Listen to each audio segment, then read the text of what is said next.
le sportif, on sent le gars qui est de bonne humeur dès le matin. Bonjour Nicolas. J'ai pas beaucoup dormi pourtant. Oui, oui, mais c'est pas le nombre d'heures qui compte, hein, bien évidemment. Allez, on va faire un point d'abord sur les championnats évidemment européens de natation. Médaille d'or pour une jeune athlète. On perd pas les bonnes habitudes. Hein. On avait démarré avec une médaille d'or hier. On redémarre avec une médaille d'or ce matin. Cette fois, c'est en natation avec Charlotte Bonnet. On va découvrir les images de la performance de Charlotte Bonnet dans le bassin. Charlotte Bonnet qui décroche le titre européen sur 200 mètres nage libre au championnat d'Europe. C'est la première fois qu'une Française est sacrée sur cette distance au championnat d'Europe. Seules deux Françaises avaient réussi à monter sur la deuxième marche du podium. C'était Catherine Plewinski en 1991 et Solène Figues en 2003. Une première donc pour Charlotte. C'est bien Bonnet. Quand on voit le petit drapeau français marqué 1 à côté, ça on fait est ravis. Plaisir. Ouais. On est ravis. Alors il n'y a pas eu d'autres médailles françaises, mais il y a eu des grosses performances sur ces championnats d'Europe hier. On commence avec Anton Choupkov. Il est russe, il est à la ligne d'eau numéro 4. Il avait déjà été sacré champion du monde l'an passé. Il remporte le titre européen. Sa distance, c'est le 200 mètres brasse. Chrono 2:06,80. Record d'Europe battu. C'était déjà sa propriété. Et puis, record continental aussi pour le relais mixte britannique à la Ligue d'eau numéro 6 sur le 4x100 4 nages. Avec un chrono de 3:40,18. Georgia Davis, Adam Peaty, James Guay et Freya Anderson signent eux aussi un nouveau record d'Europe. Et puis un petit mot quand même sur le programme parce qu'aujourd'hui, on démarre les choses sérieuses avec l'athlé. Ouais. L'athlé et il y aura évidemment l'entrée en lice dans le décathlon pour la première journée avec Kevin Mayer. C'est la star du décathlon, bien connu du public français. Et puis évidemment le 100 mètres, c'est toujours la grand-messe, le 100 mètres aux mondiaux, aux Europes avec Jimmy Vico.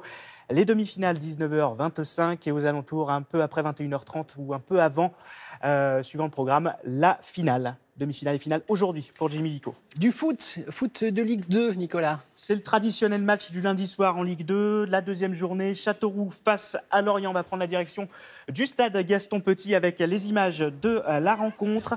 Ce sont les Lorientais qui vont ouvrir le score à un but un peu casquette, comme on dit dans le jargon. Le défenseur Castelroussin contre son camp Yannick Mbonnet. Mais son équipe qui réagit dans les 5 minutes qui suivent. Le but n'est pas plus clair non plus pour Greg Bourillon et Lorient qui ne va pas en rester là avec le deuxième but, cette frappe d'Alexis Claude Maurice à la 63e minute qui offre un succès aux hommes de Mickaël Landreau.